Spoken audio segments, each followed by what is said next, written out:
nothing in the world that can make me go back to you someday. Ooh, what the hell was going on? What the hell did I do wrong? I'm picking up the pieces to a puzzle that'll lead me to you, and then I want to go. Oh, I've been backwards only to.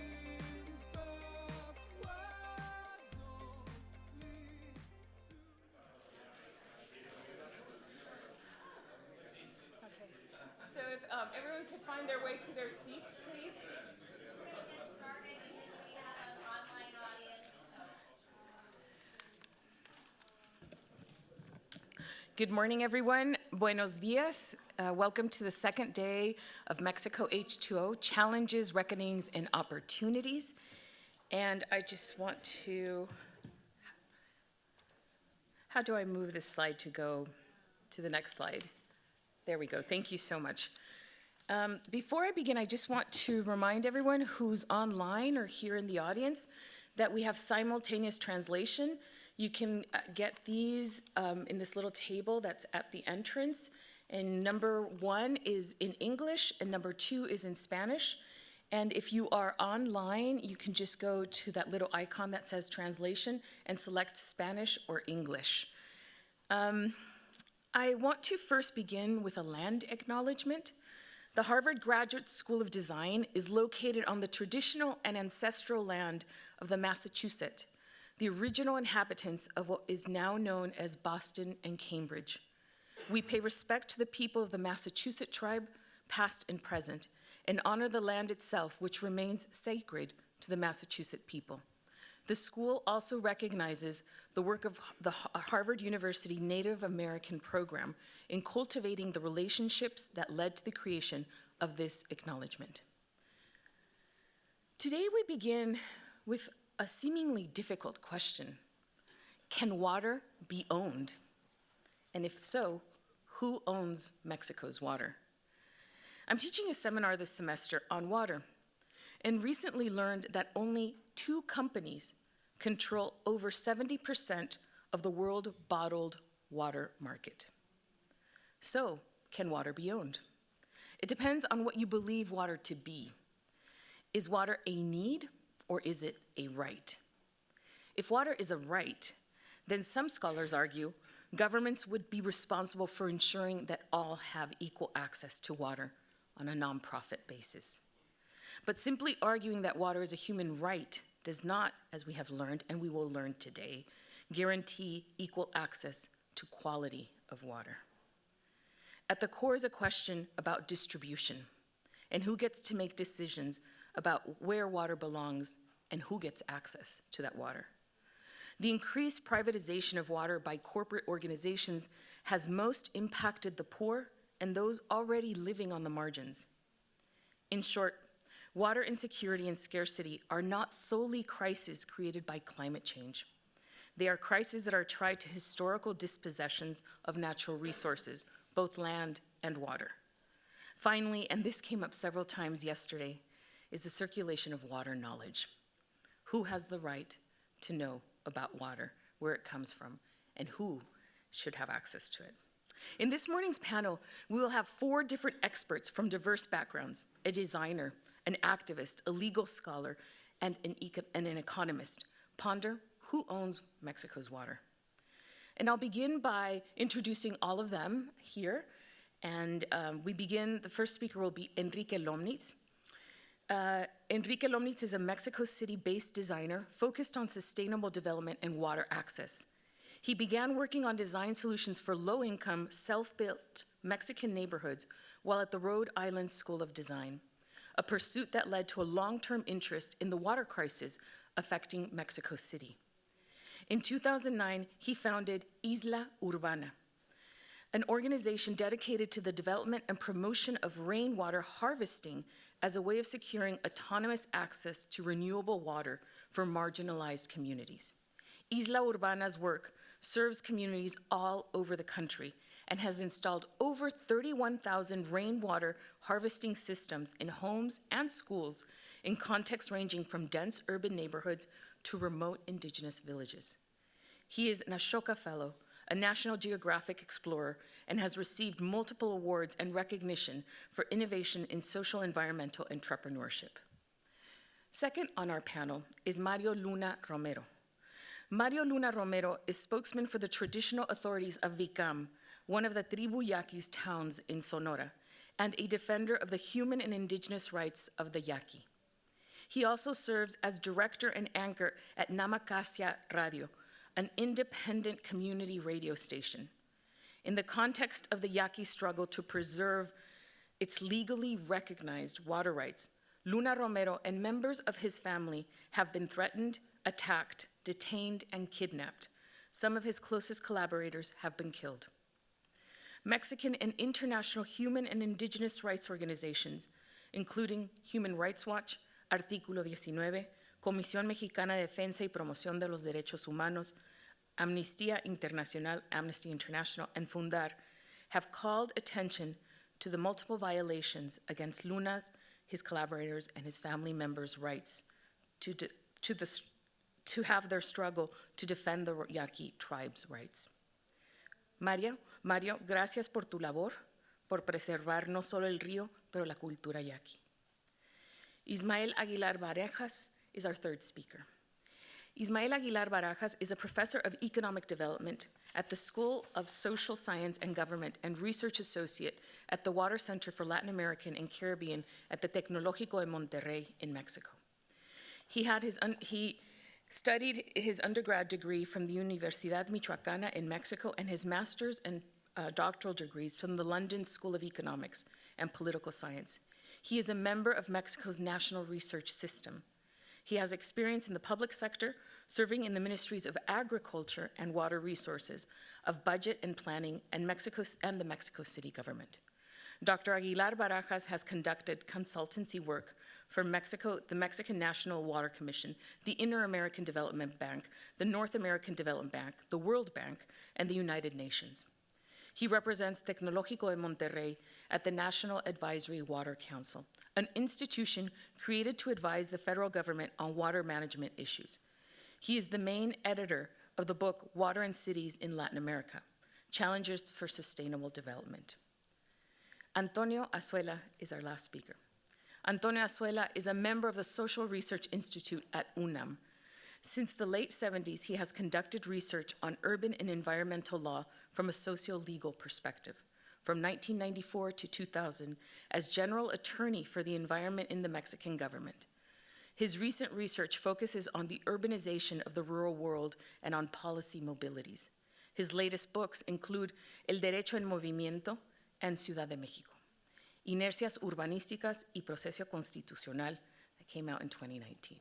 It is a pleasure to have all four of you join us this morning, and I'd like to begin with asking Enrique Lomnitz to the podium. Thanks so much.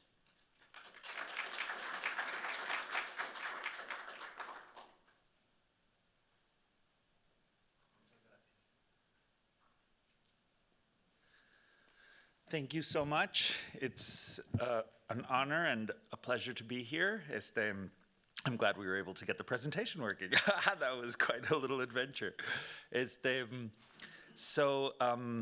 Again, my name is Enrique Lomnitz. I am originally from Mexico City. I'm based out of there still. I studied industrial design, and as was presented right now, have been really interested in water and water access for a long time, a very long time at this point, it feels like. I was a little bit intimidated to talk about, with the opening question, who owns Mexico's water, because I have no idea who owns Mexico's water. It's a very difficult question. It was for me, at least, to even know how to go about starting to think about it.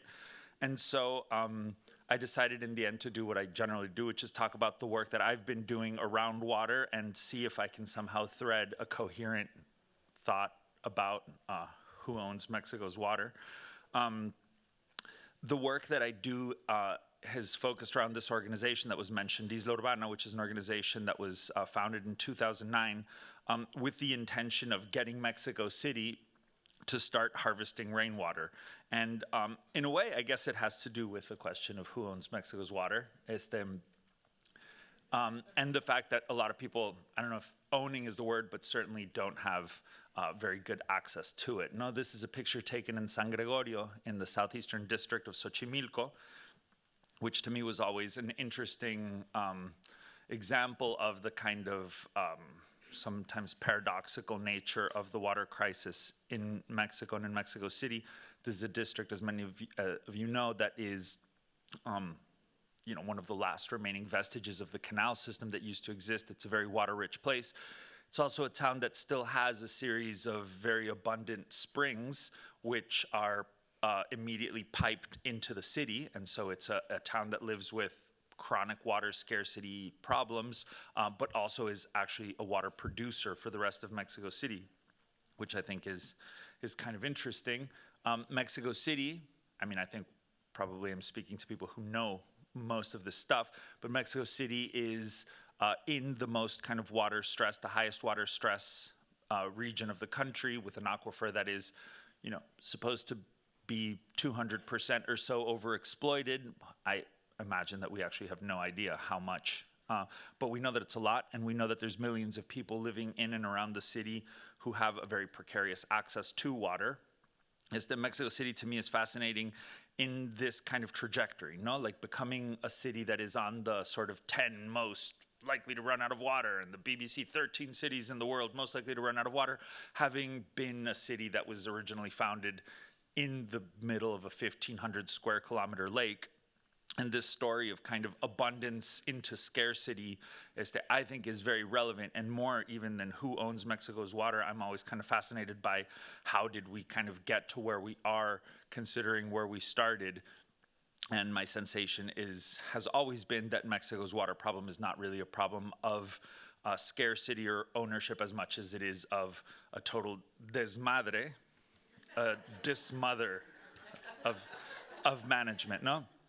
This picture is also Xochimilco, which I think is also interesting. Now, this is a little bit lower than San Gregorio. It's in in one of the markets around the Embarcaderos, but a little bit illustrative of this kind of situation that we see, I think, all the time, and that speaks a lot about what Mexico City's water crisis is actually like, having these kinds of swinging back and forth. The organization that I co-founded, Isla Urbana, has been dedicated to trying to draw a line between these kind of 2 points. The fact that we are actually in a water-rich environment, which we are. Mexico City gets significantly more rainfall than London does on a year-by-year basis, actually, in many parts of the city, with a very different distribution pattern. So in London, over the course of 3 days, you'll get as much water as we'll get in an hour. But it's a city that's naturally water abundant and where people have these constant scarcity issues. So rainwater harvesting is really interesting, and this is why I didn't want to share it as a PowerPoint, because this picture is not supposed to be wedged up there.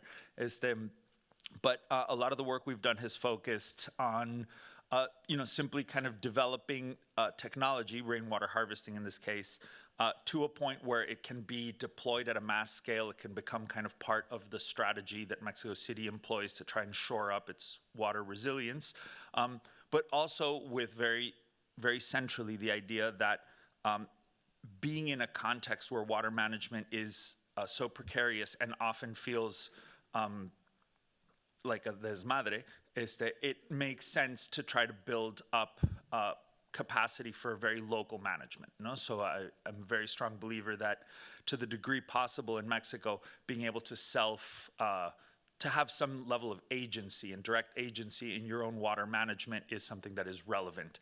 And it's relevant, I think, on a very practical level, because sometimes you don't get water, and having a way of procuring your own water helps.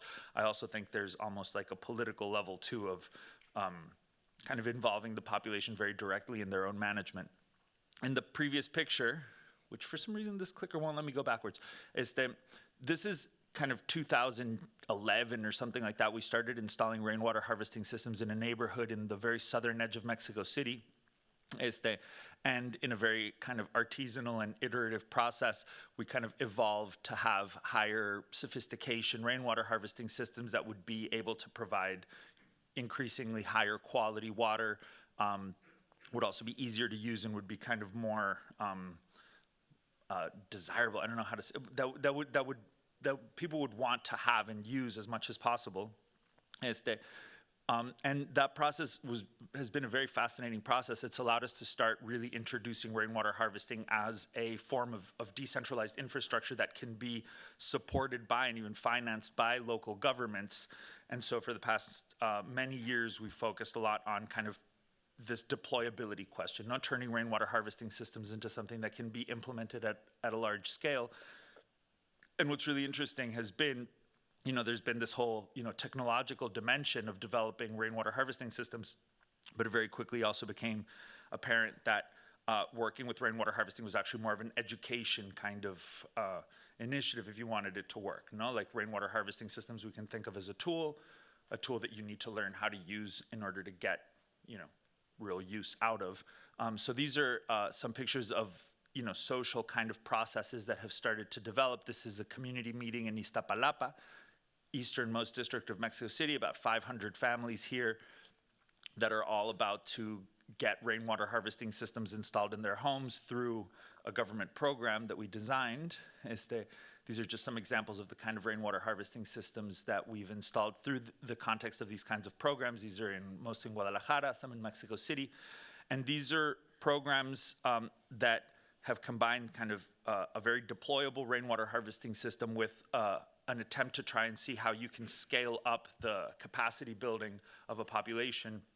The idea being that a neighborhood where, a significant percentage of the population is harvesting rainwater is going to have greater resilience in the face of the unpredictability of the water crisis. And I think it's proven to be so, and I can give you guys a lot of what I think are really interesting examples of how these rainwater harvesting systems actually operate. Before I do, though, just general kind of data. These rainwater harvesting systems are pretty small, but interestingly, they're able to provide, in general, about 40 to 50% of the total annual demand of water of these families, which is significant. Is that they're systems that cost about $1,000 to install, all costs included, materials, labor, follow-up, etc.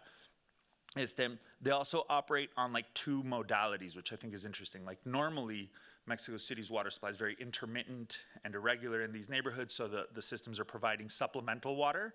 But then when there is a more acute crisis, sometimes they become sole sources of water. So, for example, after the earthquake in 2017 in San Gregorio, Xochimilco, for example, the water line into the town ruptured, and it took a long time to get it back up and running.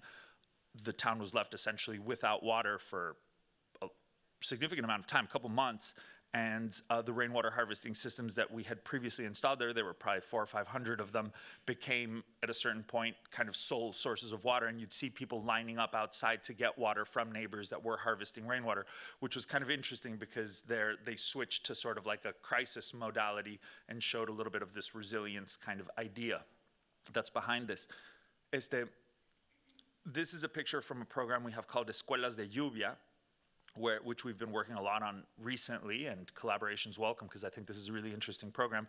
The thought being rainwater harvesting systems in homes, as we normally have installed, they provide water for 4 or 5, 6 people in general. Rainwater harvesting systems in school can be used as an instrument to teach, hundreds of children how to harvest rainwater. And the intention that we have is to build a network of schools that are harvesting rainwater, but that can serve as a platform through which we can teach kind of relevant water use knowledge. So yesterday we were talking over dinner about how, for example, like knowing how to chlorinate water is actually not common knowledge in Mexico. People use chlorine they'll take dirty water and they'll put chlorine inside thinking that they're cleaning the water, but actually that's kind of the last thing you should do. No, you should never chlorinate water that has high organic content. And these are all things that people should know because we're living in a water precarious reality. And the idea of Escuelas de Lluvia is to start building an infrastructure through which we can teach kind of different kinds of water autonomy tools to the population. We have about 500 of them so far. These are just some numbers. These are rainwater harvesting systems that we've installed directly. We're at 33,000 right now in homes and 400 in schools. So it's starting to have a little bit of scale, which is interesting. There's also been about another 35,000 systems that have been installed through government programs that we designed, and a little, sometimes not so awesomely, but But I think that this is actually part of achieving mission. No, there's actually been like a take up of this, and now there's a whole bunch of rainwater harvesting programs operating. And you know, the volume of water is small, but it's where you need it. No, it's exactly in homes that are some of the highest water precariousness in the country. So that's a little bit of a presentation of the work that we've done historically. What Isla Urbana is kind of more known for is this kind of urban work. I wanted to share a little bit of this kind of weirder side of our work, which I think is interesting too, just to remind also ourselves that the water crisis in Mexico is as kind of diverse as the country itself. So the water crisis in Mexico City looks nothing like the water crisis in Sonora. It looks nothing like the water crisis in southern Baja California, or even water crisis that you'll have in Chiapas or something like that, no? And this goes to a project that we've been doing over the past 12 years or so in a completely different part of the country and in a different water crisis. You know, this is a man named Antonio Parra. This is me when I was a lot younger. This is 2010, I believe, the first time I went to the Sierra Huirrárica, the Huichol, in the very north of the state of Jalisco, where it borders Durango and Nayarit. And I was invited to this community by Antonio because he said that his community had a critical water problem. This is the Sierra. The Sierra is an incredibly beautiful region of the country. Not very well known to most people, except academically. It's very hard to move around in. It's inhabited by the Huirrárica, and the Huirrárica is a fascinating group of people. It's one of the very few communities, indigenous communities in Mexico, that were basically not evangelized. Now, they were evangelized very superficially, and so they have like a whole cosmovision and a whole costumbre that is very interesting and pretty unique. And so when I arrived in the Sierra in 2010, I was super fascinated. The Huirrárica is one of the most water precarious regions in Mexico in terms of coverage. It has virtually no coverage. This is a picture taken last year, 2022, outside of Coamiata. And this is the modality of water access for the vast majority of the Huirrárica people. No, it's mostly women and children. Then they go and they gather water. They carry it home. Here, there's not a problem of someone else controlling the water. They control the water. They just have to control it by getting it by hand. And when you do that, you live with very small volumes of water. So the Huirrárica, from everything we've observed, over the past these years, we've been able to get kind of daily water consumption totals. And most Huirrárica people live with like 8 to 12 liters per person per day, which is half of the kind of minimum that would be considered, I think, necessary by the WHO, and like, you know, way less than what would be considered ideal. The results are evident. The first time I went to the Sierra, I was kind of shocked at the hygiene and health kind of problems. The Sierra Huirrárica has I think it's the lowest rated, the Municipio Mezquitic, I think, is the lowest rated municipality in all of the country, in terms of health indexes, no? And there's, you know, huge child mortality, maternal mortality. We started installing rainwater harvesting systems there in 2010 with using these big geomembrane tanks that were designed to be able to be also very deployable. You can like fold them up, you can put them on a mule, you can go down into the canyons. And it was very, very successful in increasing water availability in the home. But this has been a really interesting process, because what we found is, you know, installing rainwater harvesting systems is one thing, but this whole other part of education and capacity building proved to be really, really challenging because of the kind of cultural and language gulf. No, and I picked these pictures because, you know, when we started, you know, we'd suddenly be talking to people like these, and it was really hard to even know if we were like understanding each other at all. No, so it was a really interesting, very intentional and conscious process, how to build these kind of platforms of communication that would allow like development of water infrastructure. Interestingly, it was the children actually that ended up being our kind of real entrance into the community in terms of trust building. We did a lot of work, and we do a lot of work with children in the schools. And this work, which involved a lot of things, including things like bathing all of the children in the community and stuff like that multiple times, and doing these kind of jornadas de limpieza and stuff like that to try and build kind of hygiene culture to go with the rainwater harvesting systems, actually ended up being crucial to building trust. We eventually built a really, I think, very trust-filled relationship with the Wirrárica and have been working since then pretty effectively, scaling the work up. This is also around Cuamiata. So we started installing rainwater harvesting systems throughout the Sierra. 2021, the Jalisco Nueva Generación cartel started fighting for control of the roads with Sinaloa, who had traditionally held that territory. And it became extremely violent and extremely dangerous. We actually couldn't go to the Sierra for a full year. We didn't go.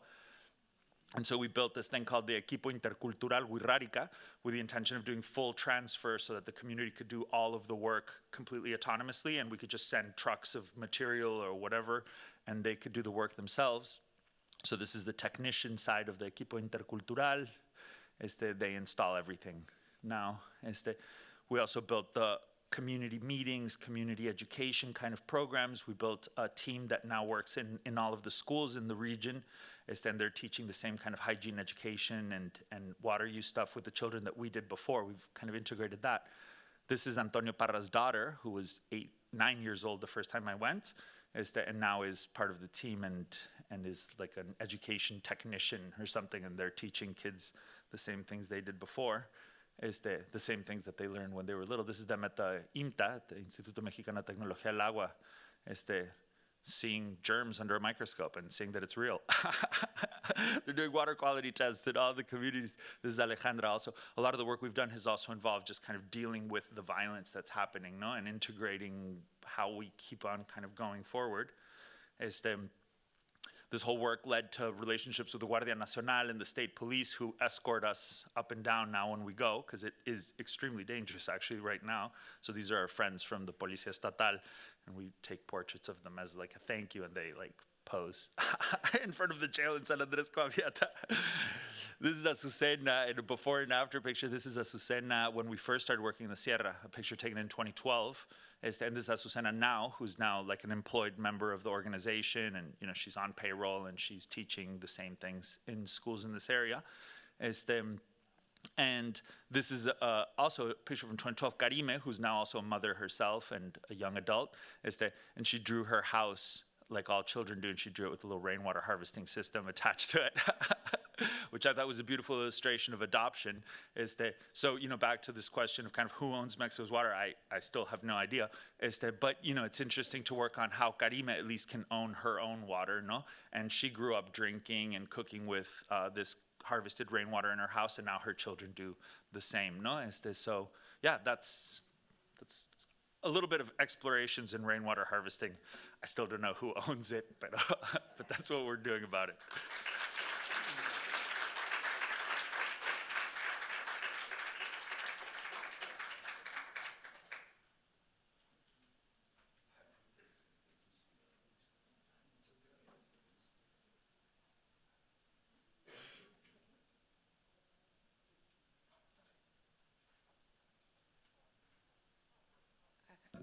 I'm being asked to remind people that whomever needs translation, we have the kits at the front of the door. You can go get them. 1 is for English and 2 is for Spanish. And you can find the translation icon if you're listening online. Just click on that and you will have the option of English or Spanish. And I've introduced him earlier, but Mario Luna Romero now has the floor.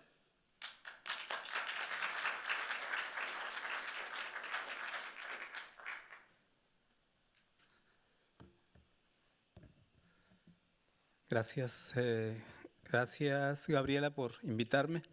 Gracias a todos los organizadores, a los que nos están escuchando. Es una oportunidad importante para nosotros el poder compartir con ustedes un poco del trabajo que se está haciendo en la tribu Yaqui, específicamente pues en Sonora. Sabemos pues que nuestro pueblo tiene una visión diferente de lo que es el uso y la utilidad del agua. Sin embargo, pues tenemos que confrontar muchas otras visiones respecto a qué es en realidad el agua, ¿no?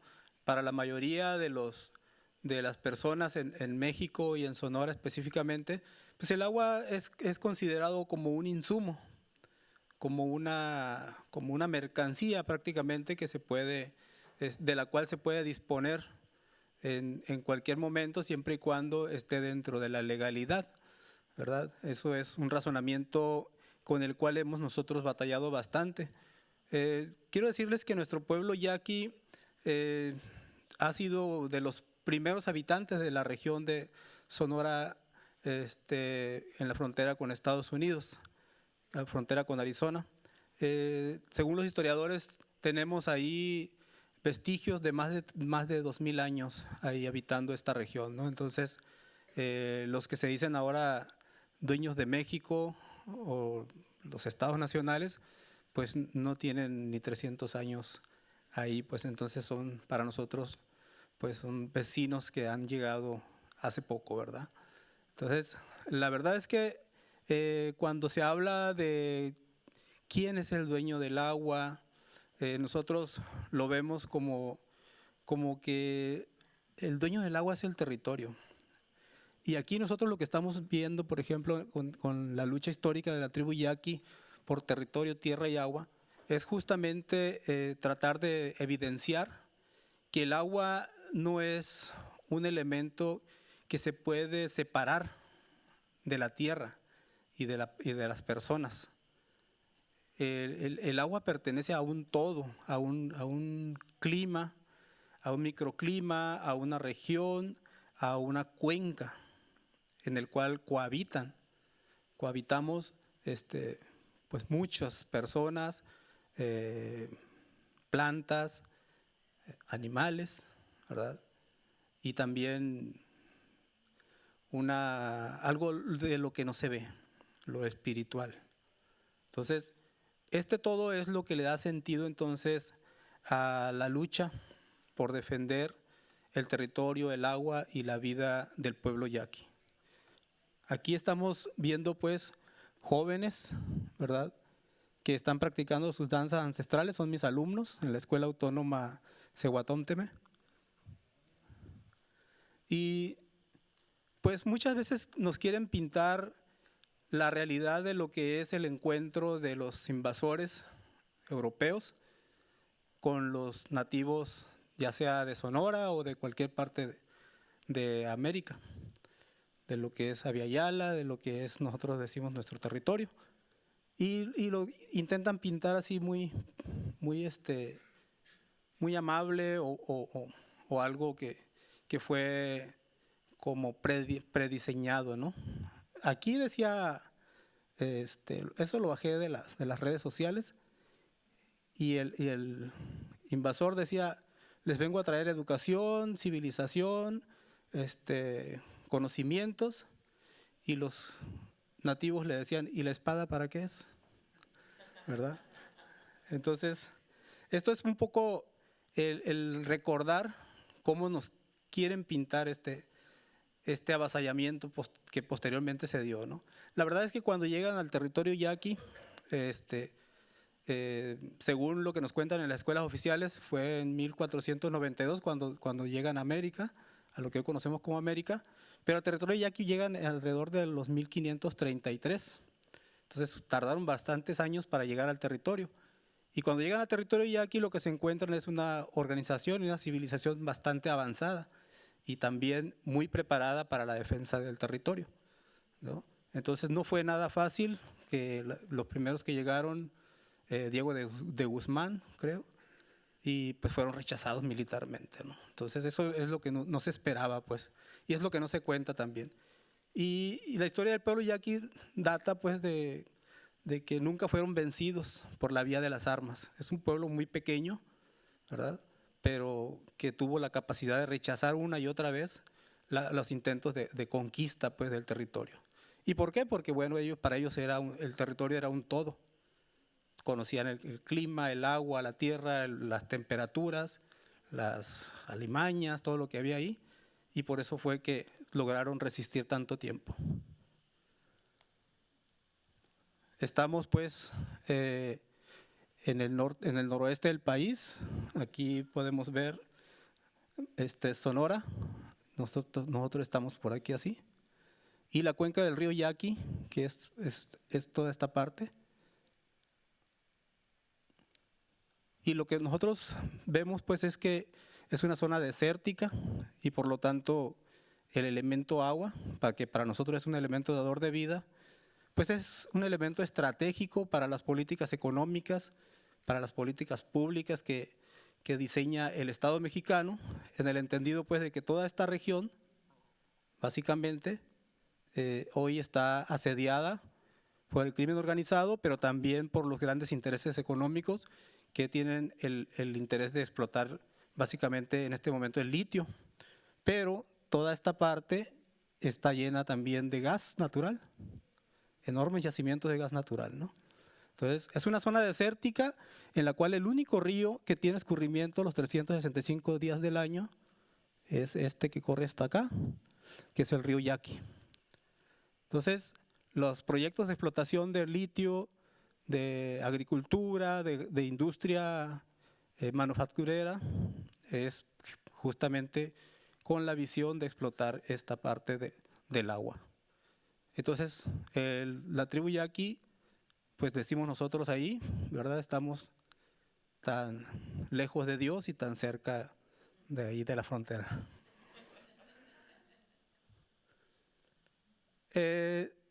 Nosotros lo que estamos trabajando, que nos tocó trabajar a nosotros como esta generación, pues data del 2010 a la fecha, en el cual después de cruentas batallas, de la historia oral que nos cuentan nuestros mayores, hablan de más de 10,000 niños y mujeres que fueron deportados, ¿verdad?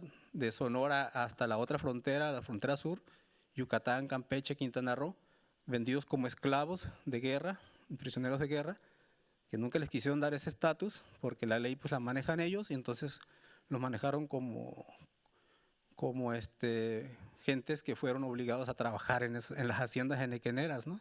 La verdad es que eran esclavos allá y más de 10,000 cuentan los historiadores que fueron erradicados hasta allá. Su delito principal era negarse a ceder las tierras, negarse a ceder su cultura y su visión del mundo. Estas son las asambleas que hacemos en nuestro pueblo. Entonces, nuestras autoridades son representativas de la asamblea. Todas las decisiones se toman por consenso y por asamblea. No hay votaciones, no hay elecciones de autoridad, hay selección de personas aptas para dirigir la comunidad. Y esto es un recinto el más sagrado del territorio y así humilde como lo ven, ¿verdad? Porque el poder pues para nosotros es malo y se representa con la humildad. Aquí hicimos un corte de periódicos. Aquí como pueden ver pues a mí me pueden tener desconfianza de lo que digo, ¿verdad? Pero la lucha por el agua, por la tierra, el territorio, pues data de muchos años y ha estado costando miles de vidas. Entonces no es algo de lo que nosotros nos sintamos orgullosos, porque si bien es cierto, a la fecha conservamos nuestro propio territorio, nuestra lengua, nuestra costumbre, nuestra cultura, nos ha costado bastante, ¿no? Y aquí se puede ver cómo, pues, los últimos enfrentamientos fueron muy recientes, en los años 20, ¿verdad? Cuando en todo el país ya se anunciaba una pacificación, que por fin los indios se habían doblegado, en Sonora todavía seguía la guerra.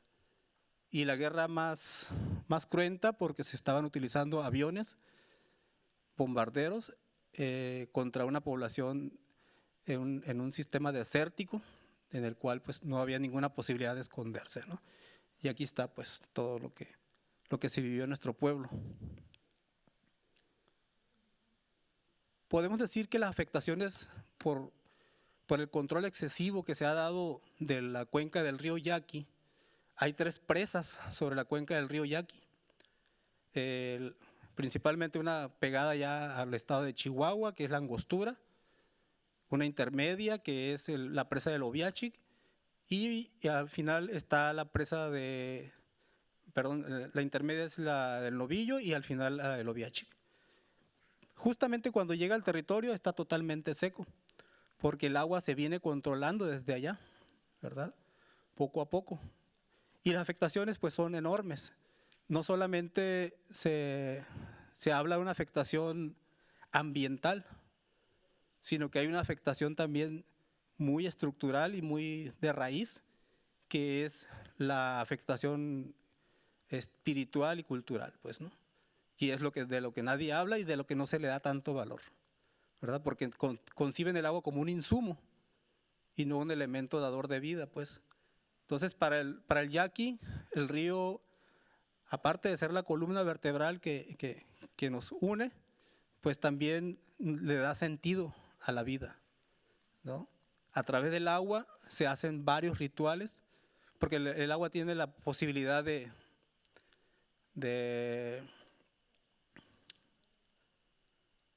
conectar, de ser el punto de conexión de lo que es la tierra, el agua y lo que no se ve. Entonces aquí, esta ceremonia, que es más bien ya de un sincretismo, ¿verdad?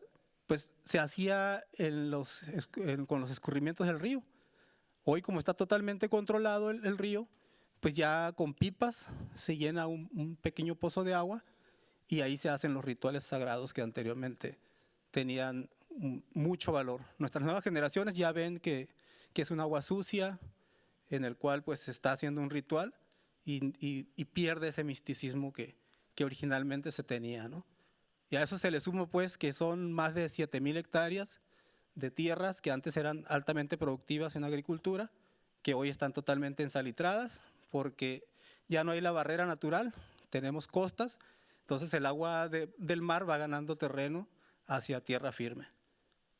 La franja boscosa por las márgenes del río, que antes era de kilómetros, se ha reducido a 50 metros. Entonces es una afectación enorme también, y también estamos pues llevando nuestra lucha a los tribunales. Hemos trabajado en todos los tribunales existentes en Sonora y en México, llegando hasta la Suprema Corte de Justicia de la Nación, en donde nuestros derechos pues, han sido amparados por la ley. Sin embargo, por la vía de los hechos, las obras que desvían los volúmenes de agua de la tribu, que captan y administran el agua a través de la Conagua, pues se siguen dando, a pesar de que tenemos amparos, a pesar de que en 1937, 1940, el Estado mexicano por fin reconoce, ¿verdad?, y restituye volúmenes de agua y tierra al territorio yaqui. Y pues violando todo eso, se están haciendo controles de los volúmenes de agua de la tribu yaqui, ¿no? Entonces, eso es algo que nos obligó, ante la inacción del Estado mexicano de respetar sus propias leyes, pues nos obligó a poner las denuncias en los niveles pues, internacionales, incluyendo la Comisión Interamericana de Derechos Humanos de la OEA, para poder pues, que se haga efectivo, ¿verdad?, lo que la ley en México nos ampara, pues los volúmenes de agua que se supone que tenemos derecho al 50% del agua del río Yaqui, según el último decreto de Lázaro Cárdenas, y que en los últimos años pues, se ha estado intentando modificar a través de triquiñuelas, de argucias legales, de quitar la titularidad del agua del territorio yaqui para convertirlo en una mera concesión.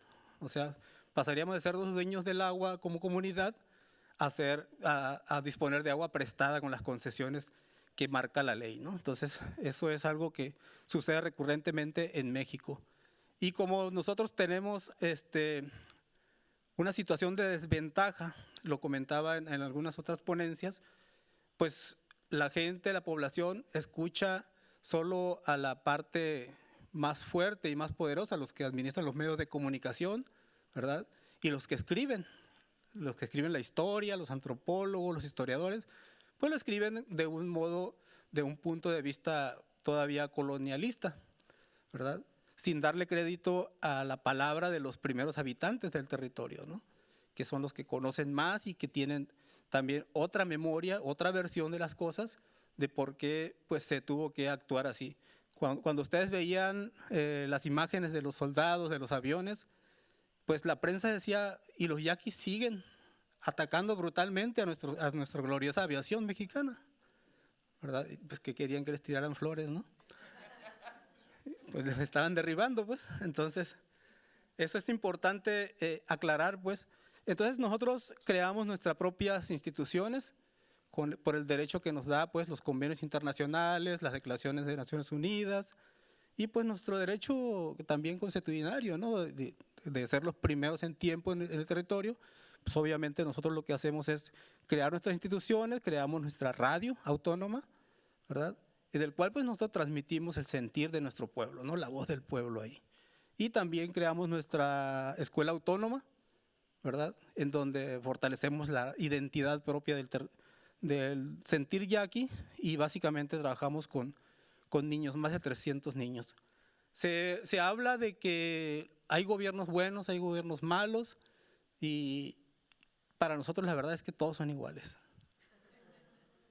Aquí, si ustedes se fijan, López Obrador hizo un intento emulando a Lázaro Cárdenas, que restituyó tierras al territorio y agua. Lázaro Cárdenas, ahora López Obrador, hace un intento por disculparse de todos los agravios históricos contra la tribu yaqui, pero no toma en cuenta las luchas legítimas del pueblo. Por ejemplo, dentro de este plan de justicia, ellos sacan las cuestiones legales que ya impulsamos como tribu yaqui, lo que es los amparos que tenemos interpuestos en la Suprema Corte de Justicia de la Nación contra el acueducto El Novillo, el acueducto de Independencia, y dicen, bueno, eso no lo vamos a tocar, ¿verdad? Pues entonces, ¿qué justicia vas a hacer? Una justicia incompleta, ¿no? Los encarcelamientos que sufrimos, las persecuciones que sufrimos los principales voceros, porque no somos líderes, ¿verdad? Tampoco entraron. Entonces fue un plan de justicia, pues como decir, les vamos a hacer justicia, pero basado en este catálogo de cosas que puedo hacer. Y pues ahí hay un descontento popular muy importante y pues todo sigue prácticamente igual. Hablan de restituir tierras, ¿verdad? Y ellos dicen, sí, vamos a restituir tierras, pero lo que... Ahí está. Pero lo que ellos hablan es de hacer efectivo esta parte, solamente. Y lo que la tribu pide es esta parte. Y de eso tampoco se habló. Y dicen, sumen todo lo que ustedes reclaman, son más de 30,000 hectáreas. Y bueno, dice entonces, pues se los doy aquí, en esta parte desértica. Suma 30,000 hectáreas al territorio yaqui. Y lo que hace es que dice, ya cumplí con la tribu.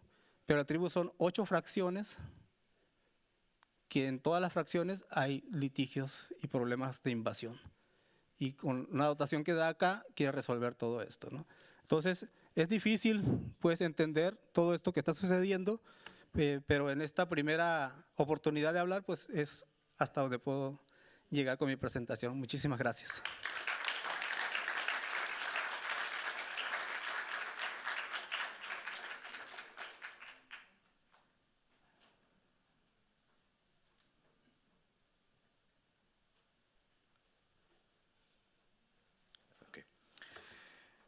Well, good morning to everyone.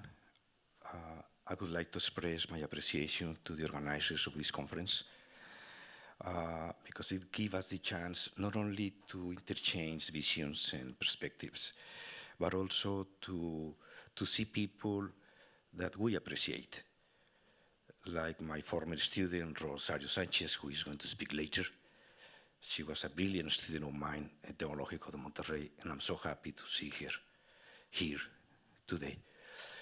I also would like to mention that this presentation and this work over the last few years has been conducted with my colleague Aldo Ivan Ramirez from the School of Engineering and Sciences, which also gives a message of the need for interdisciplinary work. But this interdisciplinary work doesn't mean to escape also from the obligation and the need for specialization. When I was first approached to come here, I was asked to discuss and present briefly the Monterrey water crisis. But this presentation is also in this panel of who owns water. So what I'm going to do is to give you an overview of the Monterrey water crisis, and at the end, I will discuss briefly the connection in this particular geographical setting, who owns water, and the difficulties that goes with it. Firstly, some context. Monterrey is the second largest city of Mexico, 5.4 million people. The investment, the foreign direct investment that goes to Monterrey is second only to Mexico City. Data from 2015 to 2020 shows that around 500,000 people came to Monterrey. So the pressure on water is obvious. Large multinationals that are announcing investments in the metropolis. And the latest announcement of Tesla coming to Monterrey, of course, will put a lot of pressure on water to a city that already has troubles, and those troubles seem to increase over time. This is a picture of the metropolitan area. For those of you that have been to Monterrey, I have also to say, it's a fascinating metropolis. I was not born there, but I've been living there for the last 32 years. I have a son that was born in Monterrey, have another daughter who is a Chilanga, so we have this mix of metropolis as well. The city is growing for all parts, It is growing vertically, it's growing horizontally. We have these two models of urbanization in very complex ways. I will go back later to this slide, but I would like to show it to you very briefly. I'm sorry. Okay, here it is. I'm sorry. This is the Monterrey metropolitan area, and these are the reservoirs that give water to the city. This is La Boca Dam. It is a small dam, 40 million cubic meters. It is very close to Monterrey. We have Cerro Prieto Dam here, but it is important to know that Cerro Prieto is in a different basin, the San Fernando Basin. And this is not a minor detail, because the level of Cerro Prieto that has been down and down since 2015 to a large extent has to do with the fact that the hurricanes that come to the city, the latest ones, did not bring water to this basin. So we cannot manage the climate, and we cannot say, I like to have this cloud in the rain here and here and here, It doesn't work like that, We have the Cuchillo Reservoir, sorry, something else I didn't mention. This reservoir has a key role in explaining the crisis. It has 300 million cubic meters. El Cuchillo here is a large reservoir. It has 1,123 million cubic meters. This is a fascinating dam. Chris Scott, who is here, has studied the reservoir. And actually, I took from one of his writings an expression that when the reservoir was built, Monterrey sends treated water to this river, to this irrigation district here. So had it not been for this transfer of water from here to here, and treated water from here to here, perhaps the Cuchillo Dam would not have been constructed, We also have here the US, and this gives the case study a different setting from central Mexican locations. So I will go back later to this slide again. This is the water supply to the city over the years that you see there. So apparently, we did not have really any trouble at all. The demand has been growing. Groundwater sources are here. The Cuchillo contribution is here. The Cerro Prieto contribution is here, and La Boca Dam is here. So until 20 and 21, things apparently were fine, no trouble. But when we see the levels of the reservoirs, this is April 10, 2022. Cerro Prieto has 6% of capacity, La Boca 11%, and El Cuchillo has half of its capacity. The fact that El Cuchillo has half of the water is important because this is a large reservoir. This is a very small one, for practical terms, this dam fills and empties very quickly. So when we have these images like this one, and the state government wants to do something, it is too late. And the international press puts Monterrey on the international maps. The national press and international press, these are images, satellite images, Cerro Prieto Dam 2021, 2022. And so the question was, why a city that was branded and regarded as an example in Latin American context to have good water services out of the sudden got out of water, was running out of water,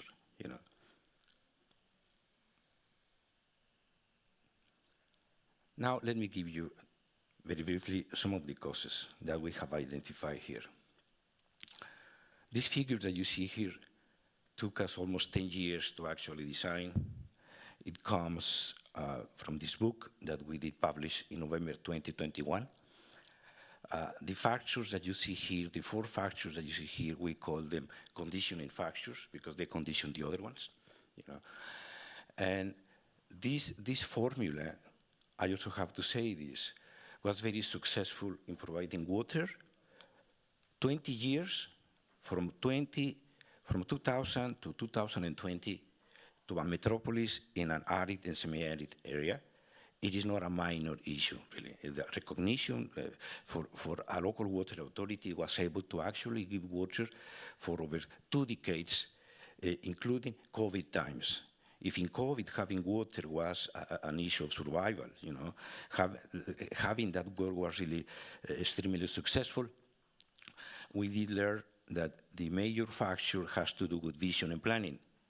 And yesterday in the discussion, the issue of planning came into account.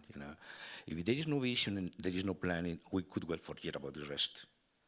The second factor has to do with the climate and geography. The hydrography of the region, and this is a very particular one.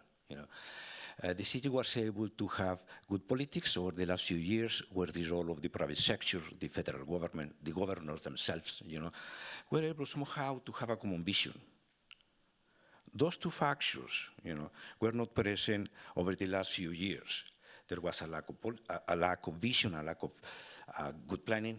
So to a large extent, if we put these 2 factors together, these 2 factors explain to a large extent the crisis of last year. Of course, we also have the role of infrastructure and technical expertise. When the crisis came, some of the people that knew how to manage the system had left.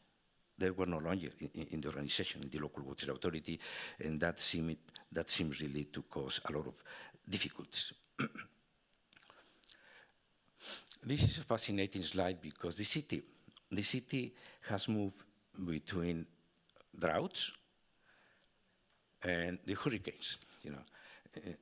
SPI stands for Standard Precipitation Index, that measures the dryness of an area. The more negative it is, the drier it is. In the 1950s, we have a drought that lasted 75 months. And in the 1980s, we have a drought that lasted 58 months. This drought here was interrupted only by the incoming of Hurricane Ingrid 2013. And you see Hurricane Hanna 2020 here. Hanna didn't bring water to the Cerro Prieto Basin. It created damages, to the metropolis, but it didn't bring water, to the city. These are press cuttings. 1953, the city is really running out of water. This is mid-1980s, and this is 1988. The local water authorities informing the population that we have to do something and the measures that are going to be taken. In 2013, September, the city is running out of water. In fact, we have less water than last year. We have half the water than last year. But the good thing is that Hurricane Ingrid came, as I said, and the level of the reservoirs went up again. 6 years before the crisis, we did publish this article. And the title says it all: Climate Threats and the Risk of a Water Crisis in the Monterrey Metropolitan Area. And then we find a tweet from Professor Mark Lubell, he read the article and he basically says that we did predict the crisis. It was obvious that a crisis was in the making, but nobody paid attention to it. When the state government declares the emergency, it is too late.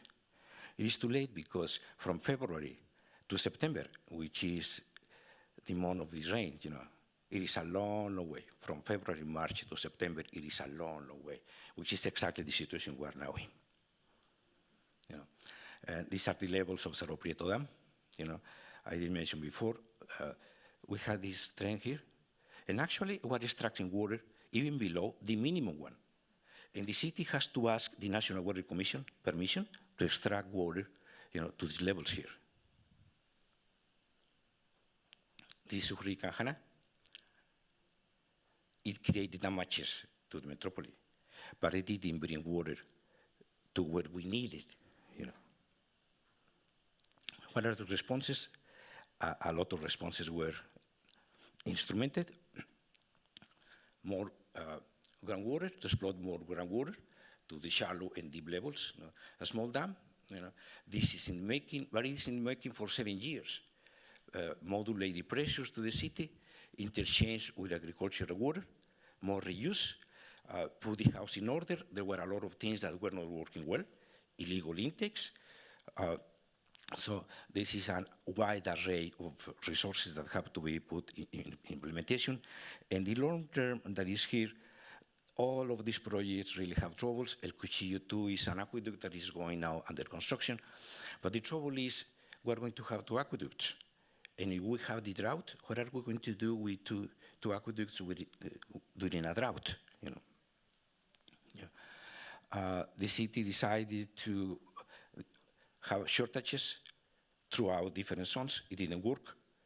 People didn't believe that the hours that we were not going to have water actually were going to fulfill. When the state government says in January that the crisis is over, that is far from truth. These are the levels of the reservoirs. You see here, last Monday, we had actually less water than a year ago in the reservoirs. And the same day, it is not surprising that the same day, the National Water Commission says that in April, there may be shortage again. I'll go back to this, the question of the panel. Who owns water in this particular geographical setting? And in this diagram, the question is really difficult because the US is here, Texas is here, and the water that goes from here to here, and then again from here to this irrigation district. The question is also who finances the infrastructure and who is the owner of the infrastructure. This dam here, I will give you as an example. The dam was built by the federal government, but the aqueduct was built by the state government. The treatment plants were built by the state government. This is just a press cutting of the Libertad Dam. There are land tenure problems. We knew about them. They are still there. And then the question is, in regard to the owner of water, of course, the national water and the federal government has the authority to manage water in the country. But the infrastructure and the land, it is also very important. And then, briefly, a couple of minutes, what did we learn? The crisis was very predictable. It was obvious that the crisis was in the making, but nobody paid attention to it. Politicians didn't pay attention to it. We had a reactive rather than a preventive response. And during the emergency, it is not the time to actually design and craft sound policies.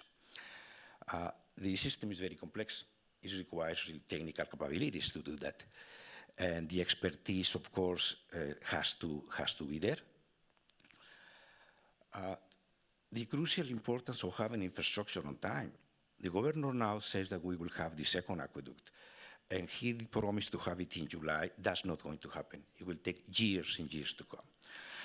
The Panuco project, now they call it the Panuco project. It was a very polemical one. It was called before the Monterrey 6. Now, nobody wants now to refer it to Monterrey 6. It will take years to do that. Even the Libertad Dam, which is a very small one, it is 7 years in the making, and yet it is not completed. And the city has high levels of unaccounted waterfall. So in the longer term, the city will need an external source. But it would be a good idea to actually tackle the internal problems that we have and banking more on demand-side approach, not only supply-side ones. We don't have a long-term, systemic, comprehensive, risk-based vision of the system. And in this vision, droughts and flooding are part of a single system. They cannot be separated. And of course, how do government communicate water issues during a crisis? I have told the Water Authority, you are a regionalization. Why don't you hire a professional communicator? And by the way, really hire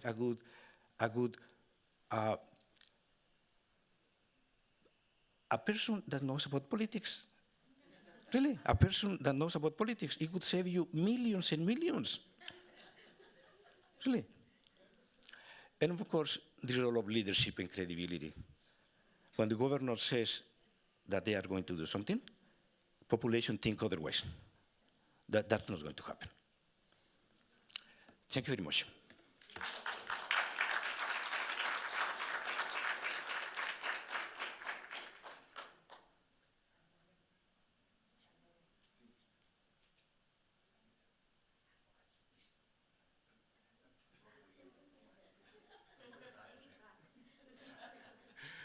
Okay. Good morning, everybody. Diane, Gabriela, I'm so thankful for this invitation to be part of this group of people. I mean, it's a real honor. Thank you very much. I guess the problem here is that I am the lawyer in the room. So probably people expect me to give the good news, bad news answer. And I'm going to try to avoid that, but I'm not sure we'll be able to, because I'm going to mix a legal answer, what would mainstream legal interpretation would say about this issue, and then trying to go beyond that from a socio-legal perspective. So, typical of a PowerPoint presentation, you found a recent image. This is a paper last week, a Colonia in Mexico City. They take a water source within the area of Iztacalco, and the newspapers say they are defending this as a patrimonio, a colonia, not an ancient community, a colonia. Is it an ownership problem, really? This distribution problem here? I don't know, but it caught my attention that we have this we tend to see things as who owns what. So I'll try to give a brief answer of how legal texts would say and how they're being read. Then a reference to modern debates on property and normative issues about water, and then trying to give some example of how the thing looks when we look at law in context, law as social practice, not as a book that's out there. So who owns water in Mexico? The mainstream answer would include first a basic principle, which is in Article 27 of the Constitution. And this was seen as one of the jewels in the crown of the Mexican Revolution. We're talking about nationalism and the state that was created after the revolution. And the idea is that land and water originally belongs to the nation, who has the right to transfer this right to create private property. So all private property over things in the territory is a derivation of a previous right of the nation. There's a lot of debates about this, but just take it as a general principle that's there in the Constitution. I'm not going to defend or criticize this principle. This is what you have in the Constitution. Then you have three forms of rights out of that. One is right of the nation which cannot be transferred as property. The Article 27 has a list of waters. It's a list that has been growing, that grew throughout the 20th century, and virtually all waters are national property according to that text.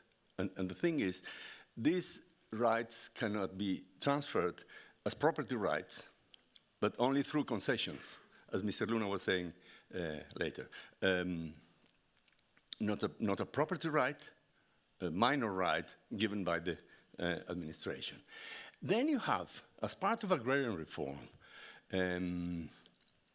water grants, dotaciones. When we talk about agrarian reform, we talk mostly about land, but many dotaciones included a certain amount of water. Those are property rights to ejidos and comunidades as part of the agrarian reform. The water bureaucracy don't like this. They say all water is national, and they dislike the idea that the agrarian reform gave property rights, but that's something that exists in the world of law. And then indigenous people. According to the last constitutional reform, the Constitution gives indigenous peoples the use and enjoyment of natural resources. It doesn't talk about property, but we're in a gray area here. Now, above all that, we have water as a human right since some 10 years now, which in principle, a constitutional lawyer would say this is above any property rights. So we might have a conflict of rights here, and that's the general image, trying to give a very brief answer to the question who owns water. According to the legal system, this would be it.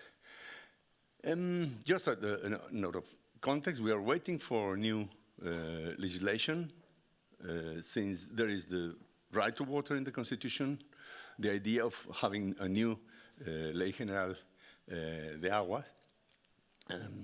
We're waiting for that. It's been a very complicated political process. One of the key things is, should indigenous people and or ejidos y comunidades become owners? Should we recognize property or not? That's one of the big discussions. I don't know if that's the problem with the law now. So, but apparently we're stuck in the ownership question, and that might be one of the reasons why the law is not pushed forward. And I think this is a symptom of a crisis in post-revolutionary nationalism, because the very idea of the national property is put into question, and that's a very interesting idea. And I like to see it as part of Mexico's cornucopia. Every country has this basket of goods, which are the goods of the people, and we've been adding things throughout the 20th century, which have been parallel to the process of centralization of political power. So the more things we add to the basket, the more power we give to central government. But it's a catalog that is now shrinking because some of the elements in that basket have been put into question. So not only there's questioning of the idea of national property to water, also to archaeological wealth. I recommend you to see this documentary by Sandra Rosenthal, The Absent Stone, to have an idea of how this has been questioning. But an interesting thing is that the Patrimonio Nacional is not a homogeneous thing. It's a basket of different things, because we're not questioning the national property of oil, for reasons that would be interesting to discuss. So there are different trajectories of, oh my God. It's important to remind that in the 19th and 20th century, there was the basic dilemma of modern societies was about property. Do we have absolute in private property with ultraliberalism, or do we abolish property? That was the dilemma in those societies until probably the fall of the Berlin Wall. But the answer was varied. There were many theories to give an answer. But all of those answers included the idea that property is not an unlimited right. So saying that one person is the owner is not saying that this person can do whatever the person wants. Oh. Well, I have problems with thinking about property, water as a property object. I don't know if it can be on the reference to bottled water is of course very important, but in general, it's hard for me to think. I think what nowadays would be the normative basis for regulating property issues is around three questions: access for human consumption, care, all the environmental agenda, and other economic needs. And here's where things become murky, because what do we count as a legitimate economic need? Do we need beer? I live that up. Now, the idea is to have a different approach to law, seeing law as part of social reality, because we tend to use this dichotomy. One thing is the law, and other thing is reality. No, we have to look at law as part of social reality, and we have to recognize the ambivalence of all legal phenomena, including human rights.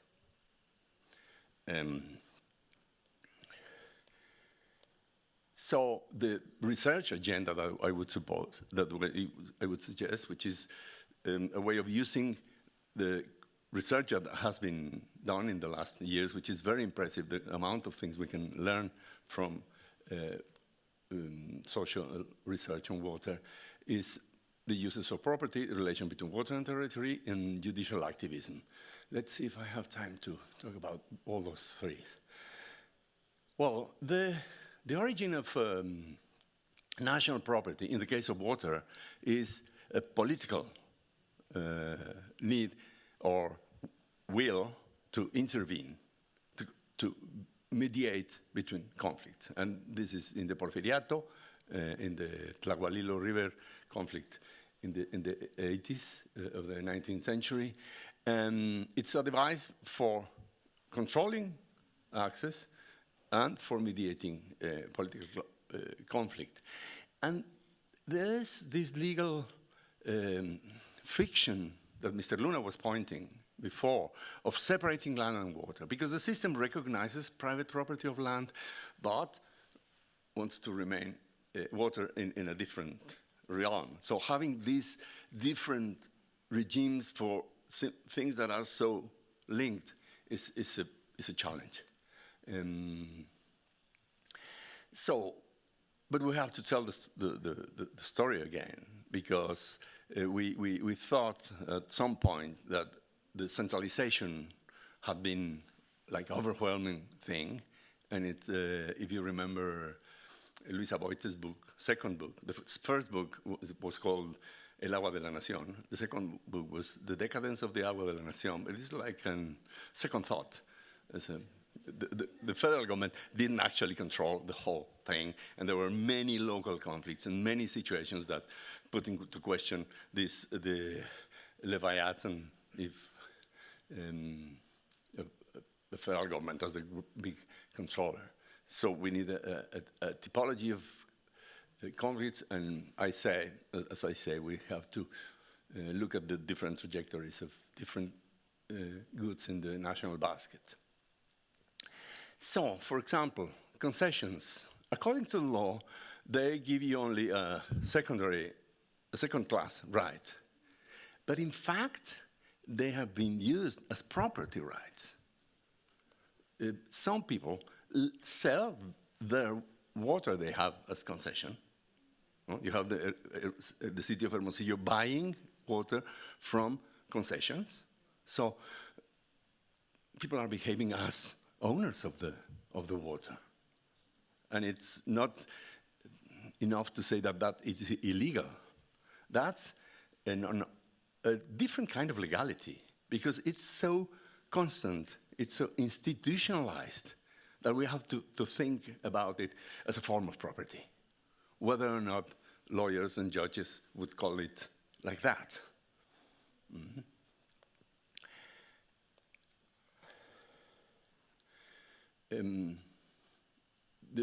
How do we use property rights over water? And it happens the same with all private property, that it gives you access, and at the same time, it gives you the right to exclude. And when you talk about collective property rights, you have to recognize that these are both. They give access to the members of the community, but exclusion is a prerequisite. It was a very hard thing to say until Elinor Ostrom put it in political science language, and it became more acceptable. But nowadays, those who study the commons know that you need to make sure that the community can exclude others in order to avoid the tragedy of the commons. And that's now it's common sense, at least within political science. In my own field work in Los Tuxtlas, in Veracruz, I'm following a particular aspect, which is the relationship between water and land. I've been following 30 rural communities in Los Tuxtlas and how they manage their water. And one thing that I've learned is that in order to have access to water, you have to go through the landowner. So this idea that you separate land and property is not real. So I have identified how rural communities make all sort of dealing amongst them. And you would say that it's illegal because they are selling national property, but it works very well. I mean, all these community systems in the rural world may be violating the constitutional rule that it's the municipality who should provide the water service, but they're doing a much better job than the municipality. So this is illegal, probably, but it works. But access to water depends very much on how do you deal with land ownership. Land ownership is an obstacle. It's a real obstacle for those who want to have an access to water. So I'm going to skip this other ideas on urban. I think that the next table we will be talking about urbanization and water.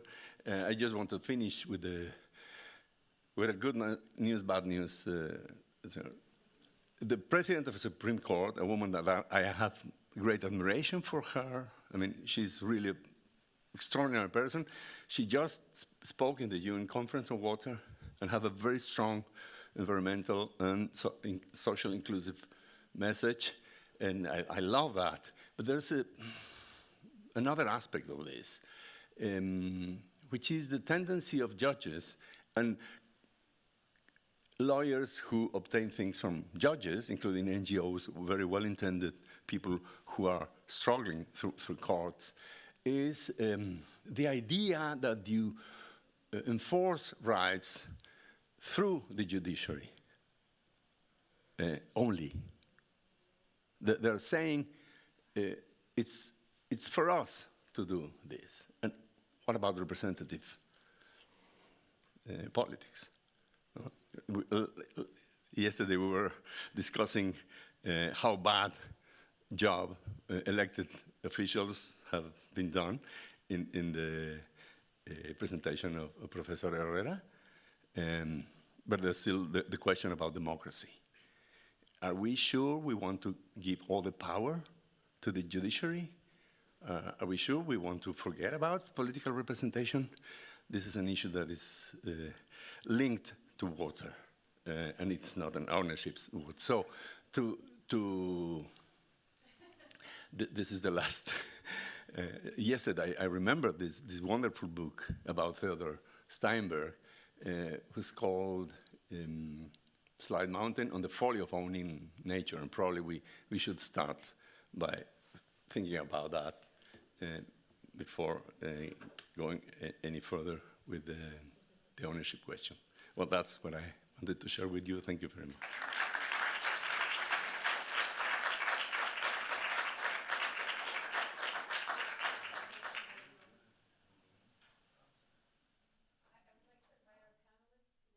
That we have about a little under 30 minutes of discussion and questions and a conversation between our panelists.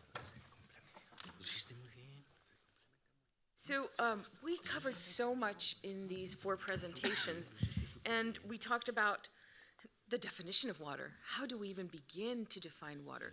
Because who has the power to define will determine what are the solutions, and most importantly, how the problem is envisioned.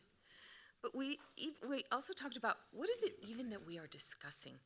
And Antonio introduced this idea of the fictional divide of land and water, which Mario also touched on in his presentation, that we cannot discuss one without discussing the other.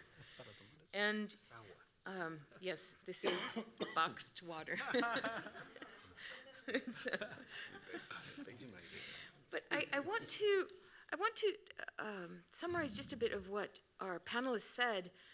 And Antonio began the presentation initially saying that the nation is the entity that owns water and focuses on the Mexican Constitution. But Mario is telling us that territory owns water. And Ismael puts us on a different plane when he says, who owns the infrastructure is the conversation that we should be having. And Enrique tells us, I'm not quite sure yet who owns the water, but we're going in that direction. So, but it's also a question of timing, because Antonio is talking about a crisis of a post-revolutionary Mexico, and that this is a conversation that is about issues that were not solved during the Mexican Revolution. But Mario says we need to look earlier in time to think about this water crisis. It's not a crisis of the 20th century or the 21st century, but it's a crisis that comes with colonialism. And until we understand that much larger historical trend, then we can think about different types of solutions and also who is part of that solution and that discussion. On that note, I have a question for all of you. So having that we've seen this, Enrique, you talked about having one's own agency, but what Mario and others are showing us is that agency isn't one's to have in all areas of Mexico. So, especially when we're talking, almost all of you brought up the issue of violence in your presentations, either violence of the state against others, either violence of the cartels, community violence, and state violence. So I wanted to ask, in this question of who is the owner of land or who owns land in Mexico, what is the conversation we should be having?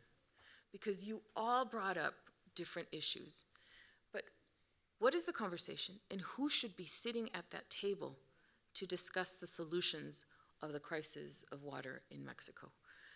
And we can go down the row or whoever wants to go first.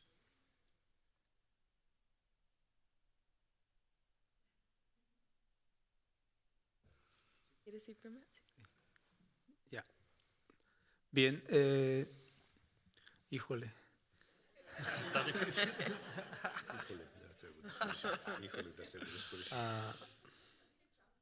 Es un problema estructural, como lo comentaba. La verdad es que es cuestión desde el punto de vista en que se aborde, ¿verdad?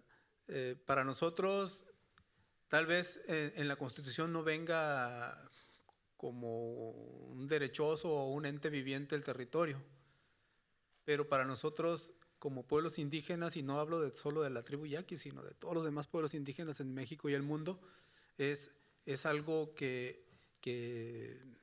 pues que tiene una razón biológica, pues, de existir, ¿no? Lo que es la relación entre el territorio, la fauna, la flora, y también, pues, lo vuelvo a repetir, eso que no se ve, pues, ¿no? La espiritualidad, y pues son cosas que tal vez esté hablando en otro idioma, en otro sentido, pero son cosas que no se pueden desvincular. Y cuando hablamos justamente de cómo abordar el tema, es justo no ignorando esto, pues. En la tribu yaqui nosotros vemos las afectaciones muy profundas, ¿no? Por el control excesivo del agua. Tal vez porque es un río que nace en las montañas de Arizona, cruza Chihuahua y llega a Sonora. Y nosotros somos los últimos usuarios de ese río, ¿verdad? Pero a lo largo de ese río, pues le cambian muchos nombres, tanto a las afluentes como a la entidad política. Pero bueno, al río no le importa eso, el río sigue corriendo hasta donde debería llegar, que es al desembocar en el mar. Entonces, con este control excesivo, lo que han provocado es justamente desaparecer muchas plantas nativas, desaparecer muchas especies endémicas de la región, ¿no? Hablamos de peces, de jaguar, o sea, de animales grandes, ¿verdad? Y de insectos. Muchas especies de abejas que antes se cuentan y se contemplan en nuestros cantos y en nuestras oraciones, ya no existen, ya no las vemos. Entonces, ¿eso a dónde nos lleva? A la extinción misma del ser humano, pues, ¿no? Entonces, este razonamiento yo creo que es el que se nos olvida, pues, de repente cuando hablamos de los derechos de las personas o los derechos del agua, y nosotros decimos del derecho al territorio. Y es algo que sí siempre nos interesa a nosotros como pueblos recalcar, pues, ¿verdad? ¿Por qué? Porque en este momento nosotros, por ejemplo, hay muchos derechosos del río, o sea, más de los que puede soportar el río. Hay un exceso de títulos otorgados como concesiones, ¿no? Exceso.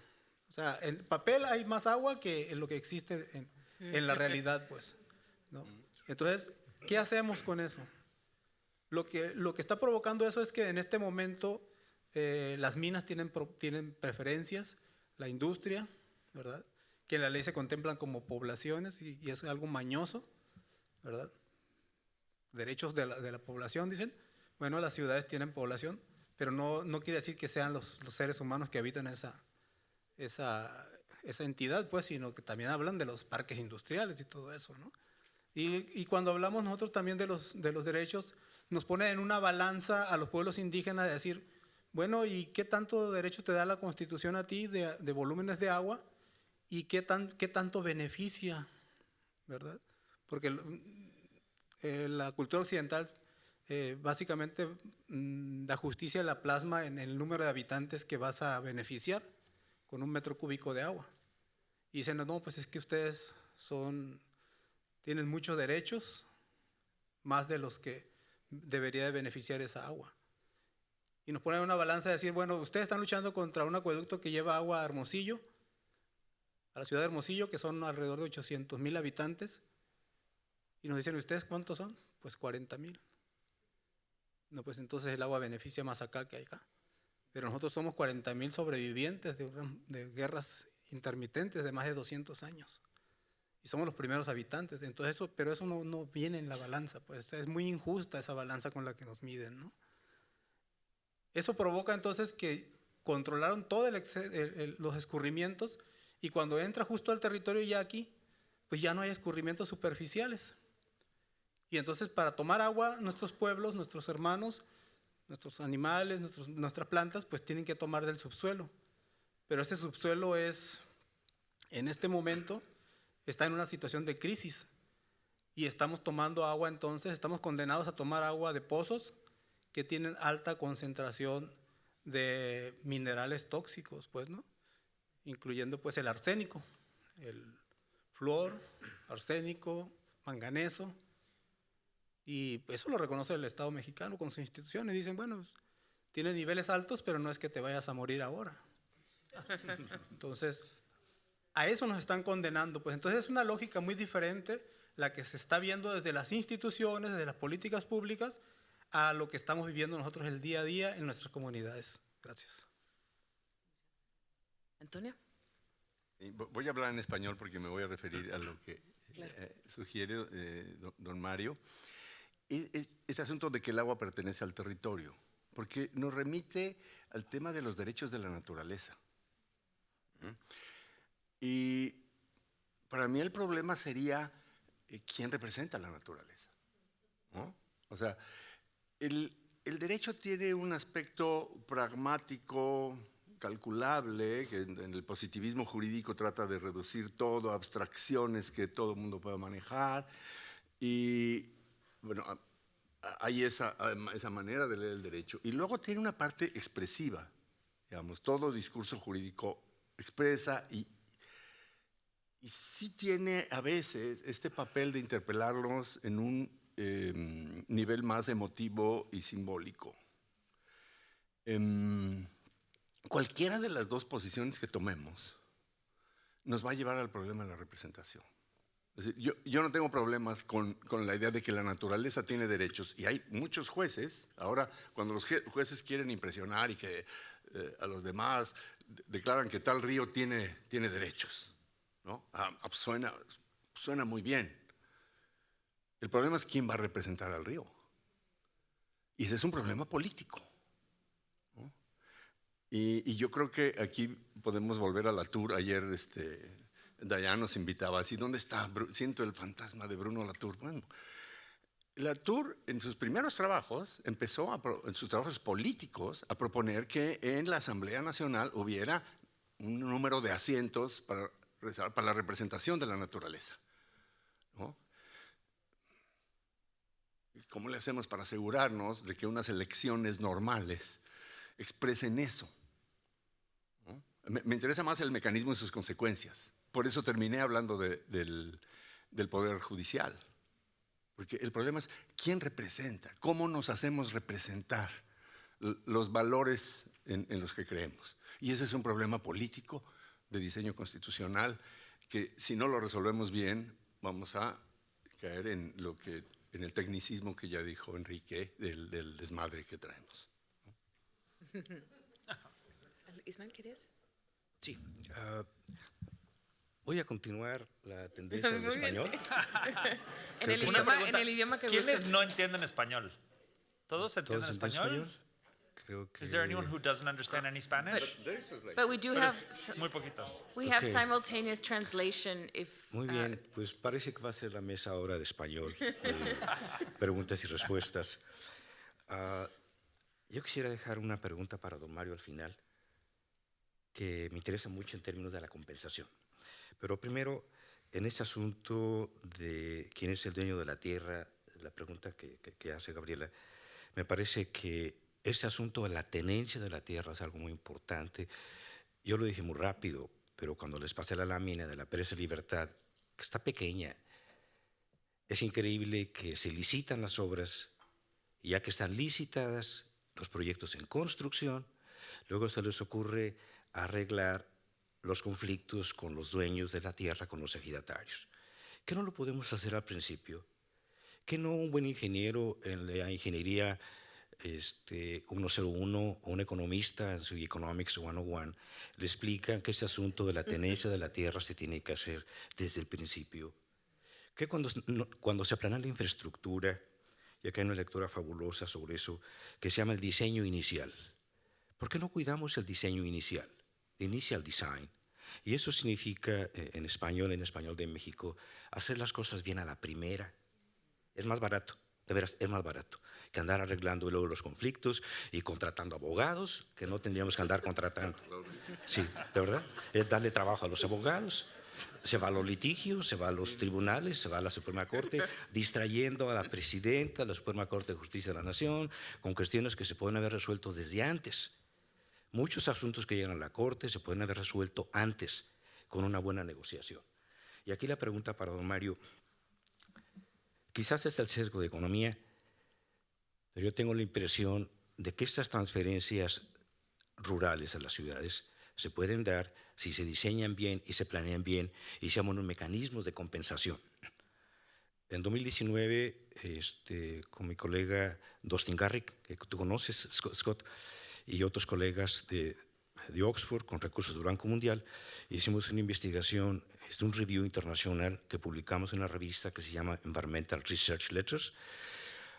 Y se hizo una revisión del mundo, a mí me toca América Latina, para ver cómo son las transferencias de agua del área rural a ciudades sedientas, como le llamamos, y lo que encontramos es que esas transferencias sí pueden realizarse, pero implica trabajo muy serio. Sí, con mecanismos de compensación adecuados, con contratos que donde hay confianza, el tamaño del contrato está así, donde hay desconfianza, los contratos son así. ¿Sí ve? Entonces, le quería preguntar, don Mario, ¿qué tal si a la tribu yaqui llega Hermosillo con un buen paquete de compensación? ¿O cómo habría sido la compensación para que los conflictos no hubieran escalado y que ustedes dijeran vamos a repartir el agua? Sí, claro, puedo contestar. Sí. Sí, justamente eso es lo que está en discusión en la región. El menosprecio que tienen los políticos contra los pueblos, pues, ¿no? Que tienen derechos. Y es una constante en Sonora y en el mundo, ¿no? De decir, bueno, pues primero hacemos la obra y luego vemos qué ondas, ¿verdad? Es lo que sucedió en Sonora con esta obra del Acueducto Independencia, que se conecta a una cuenca que está de por sí deficitaria. Ya lo decía, pues hay más concesiones del agua disponible. Y conectar a una ciudad sedienta como lo es Hermosillo, pues es conectar a un usuario más de esa cuenca, y no es cualquier usuario, es un barril sin fondo prácticamente, ¿no? Porque ¿cómo le das un estatus de ciudad industrial a una ciudad que no tiene agua, pues? Entonces tendrías que sacar esa agua de alguna parte, ¿no? Entonces, en ese razonamiento, la tribu yaqui siempre ha estado dispuesta al diálogo. El diálogo nunca se dio, ¿no? Ya había un antecedente de un saqueo de agua de la cuenca, ¿verdad? El acueducto Yaqui-Guaymas, que pues le hablaron muy bonito a la tribu y les dijeron, bueno, pues es que en Guaymas los ciudadanos están muriendo de sed, no tienen agua, no tienen fuente de abastecimiento, y la tribu Yaqui hizo asambleas y decidió pues dotar de agua a la ciudad de Guaymas. Pero luego ese acueducto no se quedó en Guaymas, se fue a un desarrollo turístico que se llama San Carlos Nuevo Guaymas, ¿verdad? Y entonces pues ahí sus paisanos son los que disfrutan esa agua, ¿no? Y no meramente los vecinos ahí de Guaymas. Entonces sí se puede cuando la verdad es que hay agua. Nosotros como conocedores de la región sabemos que no hay agua de sobra. No sobra agua en la cuenca del río Yaqui como para compartir con otras entidades. Lo que se debe de hacer es un reordenamiento, ¿verdad? de ese mercado negro de derechos de agua que existen, ¿no? Porque hay mucha gente que tiene títulos de agua, títulos de concesión de agua, ¿verdad? Que vende como si fuera cualquier tipo de mercancía, pues, ¿no? Entonces, para ese acueducto se compraron derechos de agua de agricultores y ganaderos de la sierra. Pero resulta que esos agricultores y ganaderos vendieron sus derechos de agua para el acueducto a la ciudad de Hermosillo, pero siguen disponiendo del agua. ¿Por qué? Porque ahí está el río, viven del río. Entonces, vendieron su derecho, pero siguen tomando agua de ahí. Siguen usando el agua como naturalmente lo han hecho, ¿no? Entonces, aquí el que maneja la versión oficial es el que lleva la ventaja, porque entonces nosotros quedamos como satanizados, es decir, es que son los yaquis que se niegan a darle agua a la ciudad o a los sedientos de Hermosillo, ¿no? Cuando la verdad nosotros estamos también luchando por conservar esos derechos para nosotros, ¿verdad? Porque en la escala, ¿a quién se le da más derecho? A los ciudadanos mexicanos de las ciudades, a los ciudadanos mexicanos de bien, y finalmente los pueblos indígenas al último. Bueno, así como el derecho que tenemos de usuarios, que somos los últimos, pues cuando el agua viene abundante, pues se les está dando a las minas, a las ciudades, a los rancheros, y nosotros somos los últimos usuarios allá, que ya no nos llega el agua, pues. Gracias. Did you want to say something or shall I open it to? Pues puedo decir nada más una cosita en torno a todo esto que creo que se ve mucho con las palabras de Mario y eso, que yo siento que, o sea, más allá de quienes deben de estar en la mesa en una conversación sobre cómo administrar mejor el agua, yo lo que veo en México, y repito, se escucha mucho aquí, es que creo que tenemos una crisis real de confianza. Muy fuerte, ¿no? No confiamos en las decisiones que se toman, no se toma en que un acuerdo va a ser respetado a futuro. Y esto yo siento que se ve desde lo más arriba hasta lo más abajo, ¿no? Llegas con un acuerdo también a nivel municipal y la próxima no tienes ninguna sensación de certeza de que va a ser respetado lo que sea que se acordó en 2 años o 3 años más, y eso merma la posibilidad de tener negociaciones bien. Yo siento que esto es algo bien complejo, porque la confianza se construye, no se nada más da. Y yo creo que mucha de la pregunta, y es una pregunta para la cual no tengo respuesta realmente, pero es cómo volvemos a empezar a construir confianza en México, adentro de todo este contexto que está, la verdad, de la chingada. Y yo siento que uno de los temas, no, es que sí está muy, muy fuerte realmente, y trabajar en México es desesperante por esto, ¿no? Pero yo creo que uno de los problemas que tenemos en el tema del agua, que no se ha mencionado, pero creo que es esencial, es la mala información o la poca información que hay, que seguramente muchas personas aquí ya se han enfrentado. Yo quiero datos de... Voy con el SACMEX y le digo, oye, ¿cuál es tu orden de tandeos de agua en la Ciudad de México? No, pues imposible conseguirlo. Oye, ¿qué calidades de agua hay en los diferentes distritos de la ciudad? Ni idea. O sea, con cada información es como buscarle una muela a una gallina, como dicen, ¿no? Entonces, la falta de información yo creo que es un problema que sí tal vez podríamos empezar a abordar, porque yo sí creo que la información, es necesaria para la construcción de la confianza que tanto nos hace falta. Estas cosas que también menciona Mario, que también mencionó Ismael un poco. Este tema, por ejemplo, las concesiones. Ni siquiera sabemos cuánta agua están sacando quiénes de dónde realmente. Hay concesiones, pero luego vas y está lleno de pozos clandestinos. Hay una concesión para tal extracción, resulta que están sacando 3 veces más o 4 veces más, nadie tiene idea, con agua no tienen la capacidad de inspección. Entonces, en realidad lo que siento mucho en México es que ni siquiera sabemos qué está pasando, ¿no? Este dato, y lo doy como un ejemplo rapidísimo porque me parece ilustrativo, dato del 40% del agua que se pierde en fugas en la red en la Ciudad de México. Seguramente muchos lo han visto, ¿no? Todos dicen, ¿cuánta agua se pierde? 40. Bueno, sabrán, nadie tiene idea de eso, ¿no? Ese es un dato. En 2009 sale Ramón Aguirre, que fue director de SACMEX, sobre esa cifra. Dice, esa cifra no está basada en ningún dato, ¿no? No hay medición,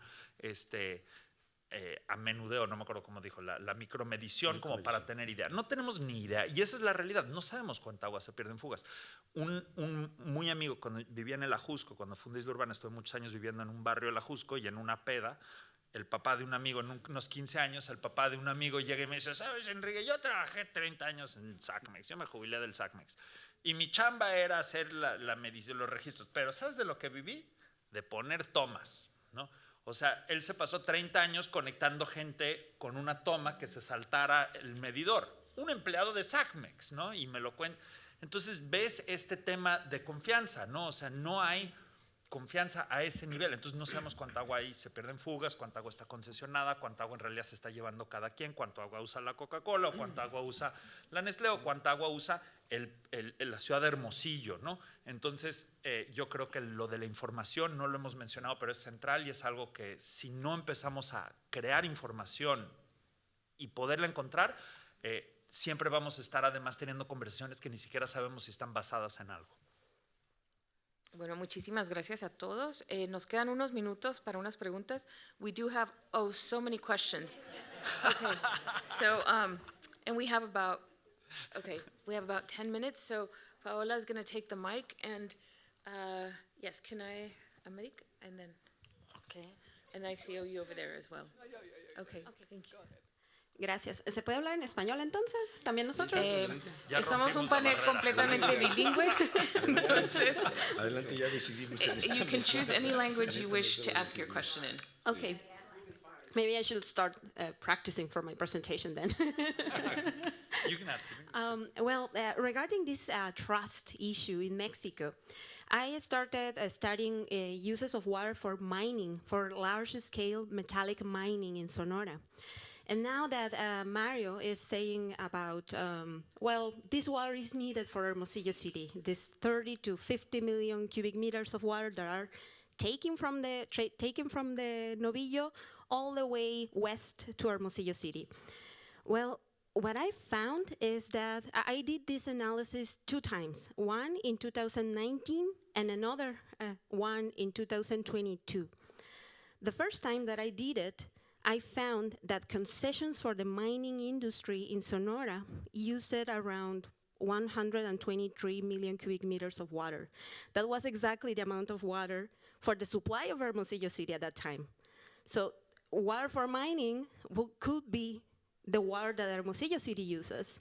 So what is the issue there with the human right to water and why the priority is large-scale metallic mining? So I did this again in 2022, and I found that they had concessions for another 1.5 million cubic meters of water. And they are located in places where there are decretos de veda, which are banning extractions, decrees in Mexico. So I was like, how these companies did this, how they achieved to get water in places where supposedly you are not allowed to do new extractions of water. So I don't know. I mean, how do you fight against these big companies? For example, Grupo México in Sonora State, or these Canadian English companies that go after gold, silver, copper. So I don't know. This is something that I am reflecting now that I would like to hear from the table. Thank you. So thank you so much for your reflection. Why don't we ask another question? Yes. Thank you. Thank you, Enrique, for that, your scientific names of the right things. Desmadre. That's the answer to your question. Le iba a traducir, Rosario, le iba a traducir las malas palabras la siguiente vez. I don't know how the translation is doing that, but you're doing it great. Okay. The translator is giving a thumbs up. So very quickly about the human right to water, which makes a lot of noise to me. It's always like up here. It's more, and that's going to you, Antonio, most of it, and probably and everyone actually. So that's what we call unfunded mandates, right? All the countries agree to that, but when it comes to the operation of it and the guarantee of that right, what happens there? If I don't have water, should I go to the court and sue the government of Mexico to do that? Or is that just aspirational right and just to make us feel good about it? But how do we actually operationalize this right? Because it's a right, right? Right? Right. Please, is that right? So why don't we? Yes. So you can answer, and then I see another question over there as well. No. And okay. Okay. I guess I have one question or 2 questions and a provocation. So I'll try to be quick here. Yes, and if you can keep your question short, that would be Yes, good. and you can choose to answer whatever you'd like. For Enrique, I'm curious in your work in the Sierra with the Huixarica, to what extent were you able to kind of be in dialogue with them about their cosmovision, about their ideas and relationships with water? And if you could share a little bit about like some of the kind of collaborative work in that regard. And I'm also thinking about like this sort of long history of development projects where folks go in and they have some sort of project to sort of bring hygiene, bring health, bring water, bring infrastructure, and so on and so forth to various indigenous communities. So I'm just wondering, like, if you could reflect a little bit on your experience and what kinds of obstacles you faced, if any, because I imagine it wasn't entirely a smooth process and project. And then I guess I'll go right to the provocation, which is, and building on the previous question, right? So all of this, all of these laws, all of like the right to water in Mexico and the Constitution, all the way back to 1917, that we, all Mexicans supposedly have this right to water, but we're living in this political economic era, right? Neoliberal capitalism, where water is being treated increasingly forever as a resource and input, a commodity to be used and abused and polluted, right? And so it's a great contradiction. And I guess I'm kind of la inquietud is that,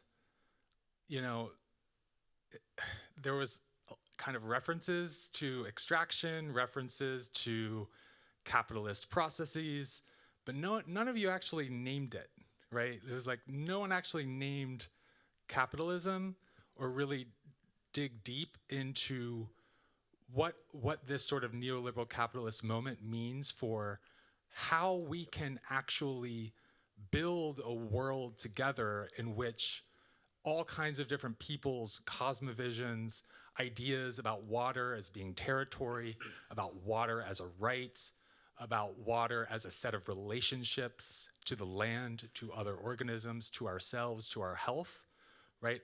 None of that, it seems to me, can be possible unless we're willing and able and have the imagination to actually think outside of this capitalist box, right? Thank you, Mel. Sorry, I'll end there. Thank you. So we have two final questions. If you can be brief, so that we can have a response from the panelists. Y cada quien agarramos una. Y cada quien agarra una, y les voy a ser muy estricta con el tiempo. Okay. So if you can please be brief. Bueno, voy a tratar lo más que pueda. Tiene que ver mucho con el asunto judicial del maestro Zoila y que de alguna manera tiene que ver con lo que estaba diciendo la profesora Herrera. Para mí este asunto, digamos, de la accountability del gobierno me parece una cosa esencial, la transparencia, pero por ejemplo hay un tema de responsabilidad en las decisiones judiciales que al final es como, bueno, ¿y quién revisa o a quién responde el Poder Judicial? Porque todos estos asuntos, de repente las mineras y todo esto, se resuelven en la Corte, ¿no? Les dan todos estos derechos y demás, pero entonces al final del día, ¿no? O sea, al Poder Judicial, ¿quién lo podría en un momento dado supervisar? A mí comparto esta idea de que judicializar todo sin un poder representativo, ¿no? Que funcione como contrapeso me parece un poco, digamos, pues limitante y hasta peligroso, ¿no? Y por otro lado, una idea, o sea, otra pregunta sobre el tema de la idea de los derechos humanos. Yo alguna vez, hace también mucho tiempo, empecé a pensar en este tema de los derechos humanos como un tema para pensar en la ciudad, ¿no? En el territorio en general, no tanto en los recursos. Porque si no te metes en el asunto, por ejemplo, de que el petróleo sea también un derecho humano, en fin, tiene sus complicaciones. Pero quizá ya estamos también llegando a un momento en que los derechos humanos necesariamente son parte también de los derechos de la naturaleza. Es decir, si empezamos a dejar de vernos como un ente aislado, sino como parte del mismo sistema, entonces este asunto de la representatividad quizá no queda tan vacía, porque somos nosotros, ¿sí me explico? O sea, al final del día es tú, nosotros. Entonces me interesaba como la opinión así como más técnica y jurista de estas dos cosas, ¿no? Gracias. And the last question over there, sorry, to the person who was there. Thank you so much. If you could please be brief. Absolutely brief. So I just wanted to direct this really to Antonio in terms of the concept of stewardship and the concept of governance structures, which is different from the politics. But I am wondering, one, what could be the opportunity to provide a governance structure around water on a basin-wide level? And this is not about, who owns the water, but who has the right to distribute it based on, what makes sense at a watershed level. And the second being around stewardship, because I think if we move away from the issue around owning and representation, in India, I see all these problems reflected there, but we are having, we're giving rights to rivers, even though, they are not able to show up in court. But then there are basin-wide stewardship organizations that represent the river.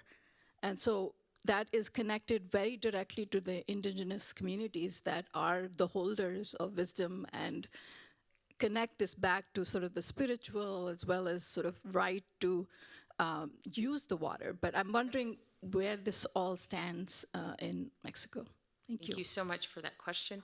And I did see the 3 other hands that were up. I apologize. Hopefully we'll get at the end around.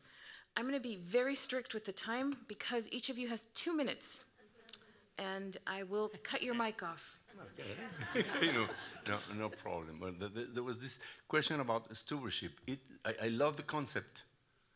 And I would like to write a book and to be part of a community that talks this language. As a lawyer, you have to use the language that convinces the judge. And that's a contextual thing. Probably judges start to be sensitive to this idea, and then you jump in and give them the opportunity to appear as heroes they love. We all love appear as heroes. So, but if they don't speak that language, it's a different conversation. And probably you want to win a case, and you have to adapt to the language. That's kind of a strategic question. And the second, the question about human rights, that would take a whole course, because this is at the core of constitutional law. And I just want to say that in my dialogue with the students, when you look at the people who study law, there are on the one side, the most people who study law want to get rich, but then there are the few that do human rights. And I always insist to them that the legal agenda is much more than human rights. You have to understand the logic of conflictos de competencia, for example. It's like these constitutional, horrible problems are very important if you want to make a difference. And so the rights language is not enough. And we are all agree that putting all the hopes in what judges can do is a risk. But Wonderful. Thank you for those extra 10 seconds. Ismael?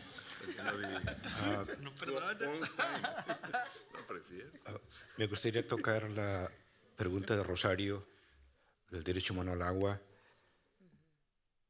Creo que la pregunta o las preguntas relacionadas con ello es cómo se financia. En esta sala podríamos estar todos de acuerdo, o si tuviéramos un grupo de estudiantes, levanten la mano los que estén de acuerdo con tener un ambiente verde, por ejemplo, o el derecho humano al agua. Todos levantarían la mano. Pero si la pregunta es, hay que meter la mano a la cartera. Si meter la mano físicamente, de veras, físicamente a la cartera y sacar los dólares o los 500 millones de pesos, 500 pesos, ¿y saben qué? Muchos van a bajar la mano. Entonces, en muchos sentidos se convierte en algo retórico. Sí, porque no pasa nada. Está en la Constitución, sí, de hecho complicó a los municipios lo del derecho humano al agua. Tremendamente. Está en la Constitución que los niños van a la escuela y tenemos en las calles niños que están tragando fuego. Muchísimas gracias, Ismael. No 2 minutes. I guess I'll talk about the Wirrárica question. And we'll talk about it more later because it's hard to talk about it in 2 minutes. Pero I think that, well, one, yes, working with the Wirrárica has been a very interesting and complex dialogue about integrating kind of different kinds of visions and stuff. There's something nice about working in that kind of very rural condition because there's such an absence of the state there and everything else that actually, for once, you're actually kind of working pretty directly with the people that are in the territory, etc. I mean, they don't have, if they had a lot of water, the state would probably be there trying to like move it somewhere or something, maybe, but it's not. So it's actually one of the rare cases I've had where you're actually only working directly with the people that are the users and the holders of the territory, which actually makes it relatively easier. And a lot of the questions about how to integrate that stuff are actually a little more about cosmovision, about how to like frame the work and make the work in a way that we can all like feel like it's ours, no? And we'll talk about that later, which I think is actually really interesting and beautiful part of the work. But about, in general, all of this stuff, I just re-emphasize what I said before. I think that we have this situation where there is lack of trust, and lack of trust that agreements can and will be held later, and until we find a way of solving that stuff, my sensation is that a lot of the conversations are really hard to root into like strategy or something. So much, Enrique. Mario? Cuando un gobernador de mi pueblo toma el mando, se le da un consejo por los mayores y se le dice, tú vas a ser la voz de los que no tienen voz. Y se está hablando del río, de los animalitos, de los bosques y de nuestros espíritus. En esa lógica también razono, el 90% de los últimos reductos de agua, de bosques, de tierras vírgenes están en territorios indígenas. Hay una normativa o unos estándares internacionales que luego nos enteramos cuando llegamos a la Suprema Corte porque nos dieron el derecho a la consulta, y los estándares internacionales son que las consultas deben ser libres, previas, informadas, de buena fe y buscando el consentimiento. Entonces, ninguna de esas cosas se han dado en los casos en los que nos han arrebatado o construido obras hidráulicas sobre la cuenca del río. Entonces, ese razonamiento yo lo transmito. Y sí, efectivamente, en los tribunales sí tenemos que hablar el lenguaje de ellos. Porque, bueno, es lo que ellos dan por entendido como un romanticismo dialéctico, ¿no? Pero otra cosa son los tecnicismos que ellos manejan en los tribunales. Sin embargo, pues nosotros no renunciamos a que también nuestros animalitos salvajes tienen derechos, que nuestros bosques tienen derechos, ¿verdad? Y en ese sentido, la tribu yaqui, con su derecho al agua, está dispuesto entonces a garantizar los escurrimientos del río. ¿Por qué? Porque el río recarga los mantos freáticos y a la vez genera una humedad ambiente que genera un microclima y que impacta, pues. Pero se necesita conocer, pues, la dinámica del agua también. No todo es abrir el cartón y tomarla, pues, ¿verdad? ¿De dónde viene? Eso se tiene que entender, pues, y es difícil ser como el que está hablando diferente a la mayoría. Bueno, les quiero dar las gracias a nuestros 4 ponentes por un panel realmente que nos ha dado mucho que pensar. Thank you, all of you, for really giving us a great start to what will continue to be a wonderful conversation for the rest of the day. There's a couple of refreshments, and you can have a biological break to release water, and we will be back here in 15 minutes.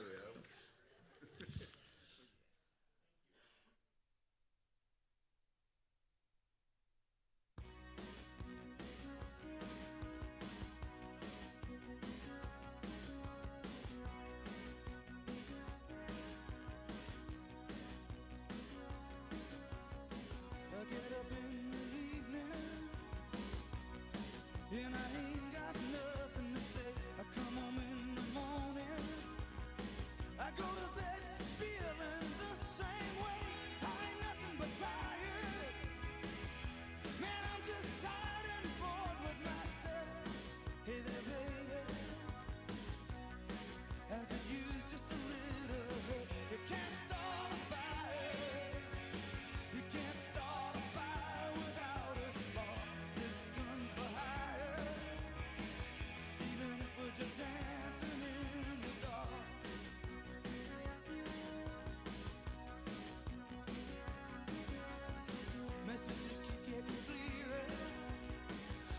zone and I'm moving